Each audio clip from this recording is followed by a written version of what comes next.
Hi friends, అందరు ఎలా ఉన్నారు? నాకు మదర్స్ డే గిఫ్ట్ అయితే ఇది వచ్చేసింది.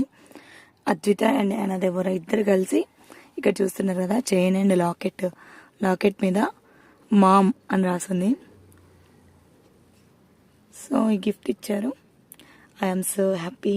అండ్ వాళ్ళ డ్రెస్సులు చూస్తుంటే మీకు అర్థమైపోయే ఉంటుంది, ఐ లవ్ మమ్మీ అని రాసుకున్నారనమాట డ్రెస్సుల మీద కూడా.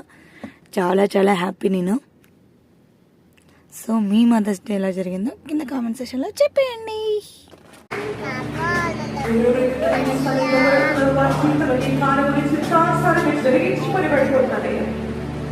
ఎంతో మంది ఇళ్లలో చీకటి ప్రబలమైపోయిందయ్యా. ఎన్నో ఇళ్లలో తన చీకటిని బయలుపరుస్తున్నావయ్యా. తను ఈ రోజు వాళ్ళ ఇంటికి ప్రవేశించడంతో వెలుగు కలిగాడయ్యా. వెలుగు ప్రకాశించాలయ్యా. ఇక్కడ నింపబడిన నీ వెలుగు